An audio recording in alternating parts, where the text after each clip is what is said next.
Nathan Fletcher, after your 6th win in as many fights at Cage Warriors last month, how have things been since that victory? Pretty good, lad, yeah. Not much has changed, to be honest. I've been right back in the gym. It was a pretty flawless performance, that one. So I literally didn't get a mark on me. I come out of the cage as fresh as I went in. And I've just been right back in the gym. That's ideal, isn't it? No damage taken at all. And against you could be argued your best opponent to date. Yeah, definitely. I think going into it, I definitely thought Brian was going to be my toughest test to date, and I was ready for like a 3-round hard war. Do you know what I mean? The fight before I had against Michele Martignoni, that was a tough fight. I come out a bit beaten up, a bit bruised. Nothing serious, but little knocks and niggles and stuff like that. So I was expecting sort of the same thing against Brian. But then obviously to come out fresh without a mark on me, lad, it was boss. So I made up with that. I watched that fight, and within 10 seconds you had him inside control. I know we then got to half guard, but within 10 seconds you had him in your world. Did you expect the fight to go the way it did? Like, obviously when you picture a fight, you picture best case scenarios, worst case scenarios, all stuff like that. So in my head, that was the best case scenario that could have happened. So yeah, I did expect it in that sense, but I didn't expect him to come out and throw 2 kicks without setting them up against the grappler straight away. Like, it's a known fact, like if you're fighting someone who wants to take you to the ground, you probably shouldn't throw naked kicks without setting them up. And he come out and threw 2 left kicks straight away. So the second one, I half caught it, and there was a second where I was looking at him like, have you really just done that? Yeah. Nice one, lad. And then just took him down, do you know what I mean? So yeah, it was the best case scenario that I could have expected, but I didn't really. I anticipated a bit of a tougher fight than that, to be honest. That's as we said, best case scenario. The fact that, first of all, I wanted to ask you about this is the Martin Leone fight. Obviously, you had food poisoning the day of. Was there anything going into this fight, maybe trying to prove the doubters wrong that you are of that ilk? Because that Martin Leone fight was a tough fight.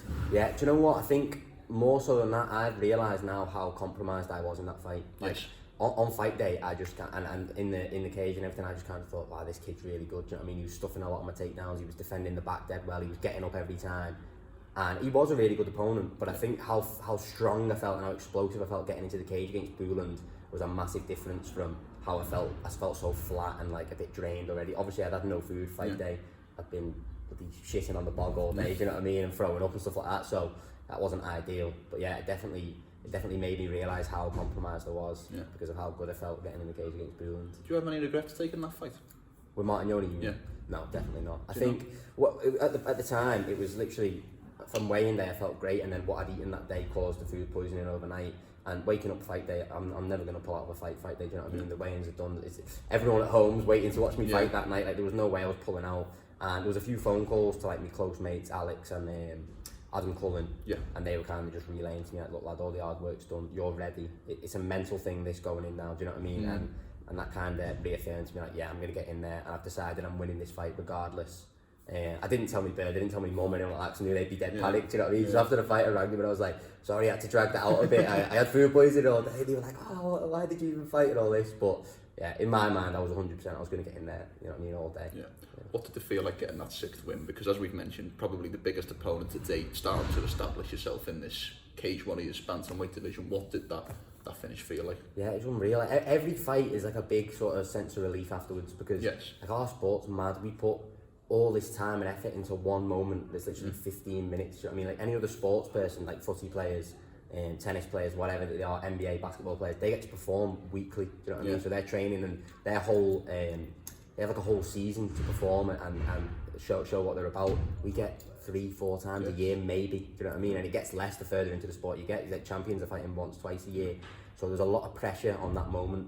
So the main thing is, like, as soon as you win, it's just kind of like a sense of euphoria and like relief. Like, oh, thank God, all these weeks of like it playing on my mind. Every little detail that you do in those weeks before is to build up to that fight.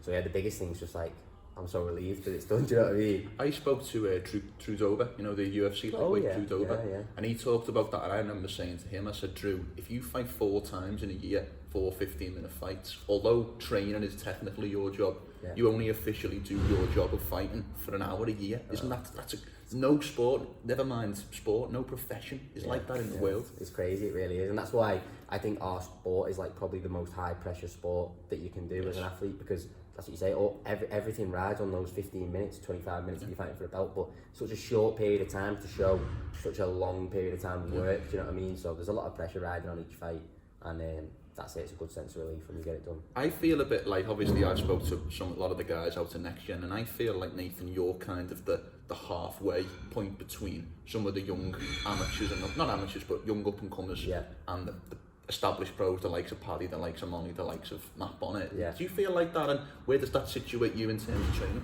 Yeah, I haven't really ever looked at it like that, but now you've said it, I do agree with you. I feel like I am kind of like that halfway point.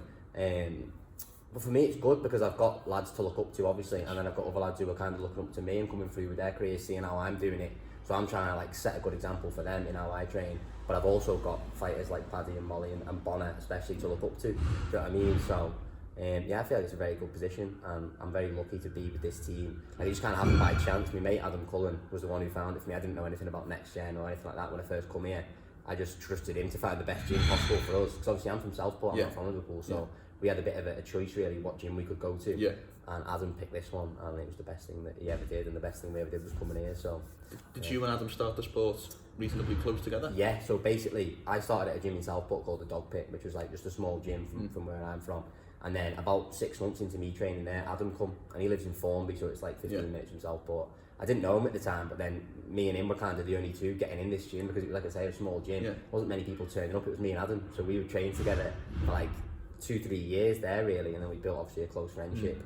And he was a little bit more into it at that time than me, with like watching UK MMA and stuff like that. I watched the UFC and loved all that side of it, but he was switched on, he watched like Bama, Cage Warriors and this already. So he knew who Paddy was, you know what I mean? And he said, if we want to take it seriously, we want to go to this gym here, Next Gen, and I just trusted him, and obviously it's paid off, like, trusted him. It's a bit of a strange one at Next Gen, because as a gym you were almost synonymous with Cage Warriors. You guys go through the Cage Warriors, sometimes even the amateur scene, and then the pro scene, and then you move on to other things.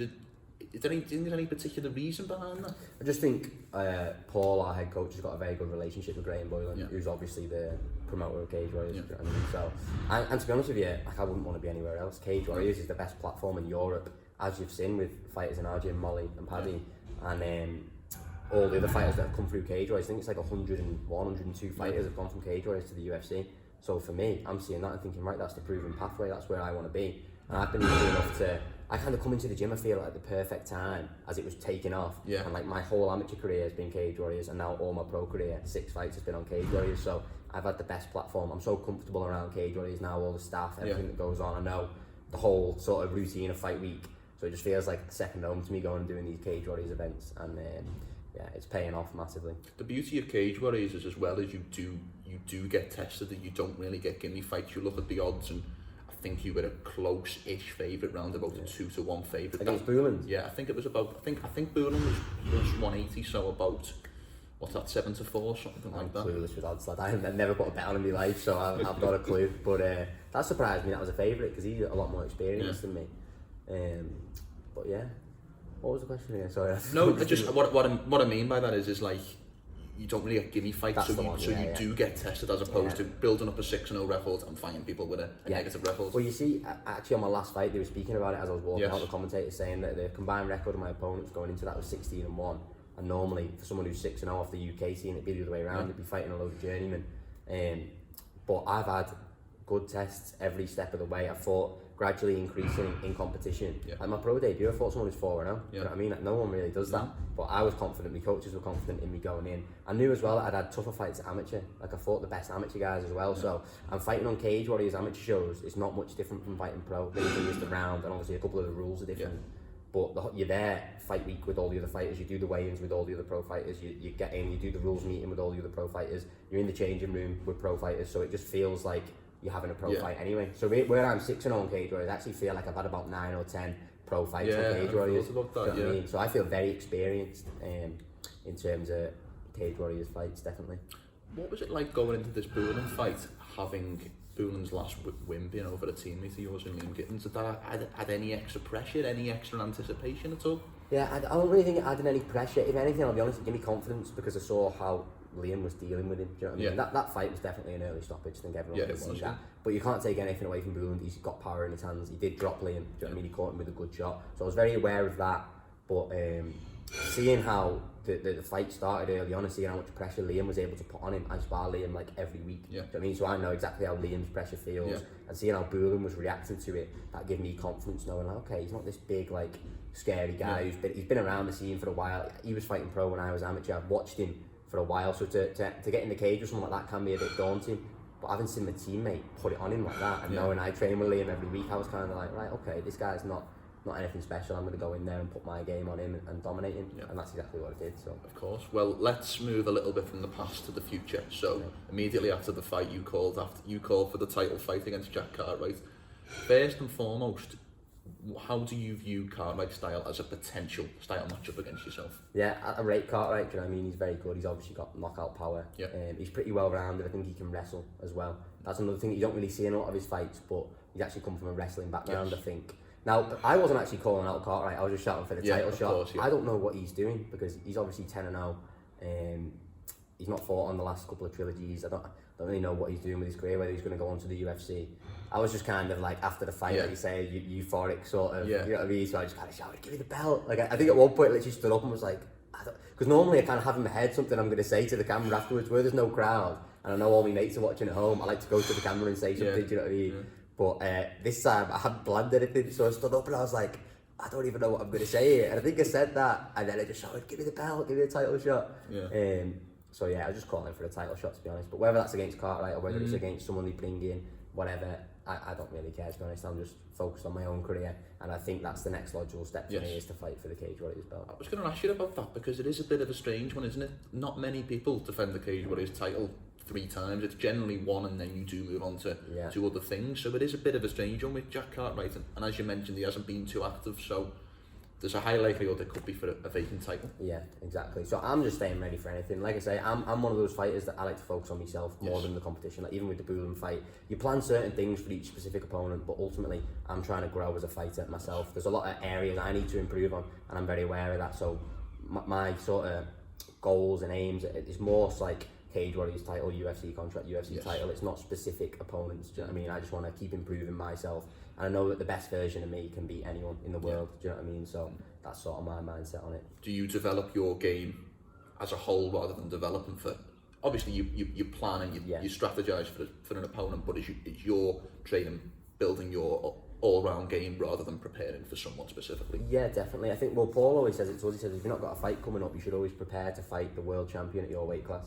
Because that's sort of the aim, do you know what I mean? So in my mind, I'm trying to take on the likes of Peter Yan, Aljamain Sterling, all these guys, TJ Dillashaw, do you know what I mean? So there's a lot of areas I need to improve on to get to the level of those guys. And I'm definitely confident that I'm going to be there one day, but I'm a realist, do you know what I mean? I know that I've still got room to grow. I'm still only 23 years old. I've been in Next Gen now about 5 years, so imagine in another 5 years or another 10 years where I'm going to be. So yeah, my main focus is improving myself as a fighter. And then obviously when you get specific opponents, you work towards their weakness and your strength. That's the aim. But to be honest with you, the main goal is just to improve as a fighter. And as we mentioned off camera, one of the beauties of these Cage Warriors trilogies is you can stay active and you can plan when you're going to fight next. So I would imagine you want to be 8-0 by the end of the year. Yeah, ideally. We'll see what happens now. This is going to be the last trilogy, I think. Graham put a tweet the other day, so I reckon that's going to be, normally they'll do September, maybe early October, something like that. So that's a nice time frame for me. About 12-13 weeks from now. Like I said, I've got no injuries coming out of this last fight. I feel fresh. I've been training ever since the fight. So that'll be a perfect next date. And then if we can squeeze one more in before the end of the year, that's 4 fights in a year. That's a nice... When I was amateur, I used to fight 4 times a year. Do you know what I mean? As a pro, there's been a couple of like opponent pullouts and stuff like that, miss shows. So I fought twice my first year, twice my second year. And I've already fought twice this year. So hopefully I can get 2 more in, like you say, and get a very active year under my belt. Well, I've got one final question for you, Nathan, and this relates to something you just touched on, was improving. And I think I would be right in saying that you want to improve upon one thing in your game, which is your nickname. Because I know you don't like these 2 nicknames. I know you don't like the Southpaw Strangler, and I know you don't like Flaws. Is there anything you've come up with at all that we can try and get a media push to and try and change it to? I don't know. I can't come up with it myself because that makes me cringe even more. Do you know what I mean? So if I was to say, you've got to refer to me as this now, I'd just be cringing at that. Yeah. So, we'll see. I think, to be honest with you, like this Southpaw Strangler one is going to end up sticking. The only thing is, I don't want the ring announcer to refer to me as Nathan, the Southpaw Strangler. Do you know what I mean? Like, I can't be arsed hearing that when I'm in the cage. But if people want to refer to me as it, and like Cage Warriors want to put up, the Southpaw Strangler, 7th win, 8th, whatever, like, fair enough. Do you know what I mean? It does fit because I'm from Southport and I do strangle everyone that I fight, so I kind of, there's no really getting away from that. Do you know what I mean? I'll have to start knocking people out and then maybe they'll change it to something else, but yeah.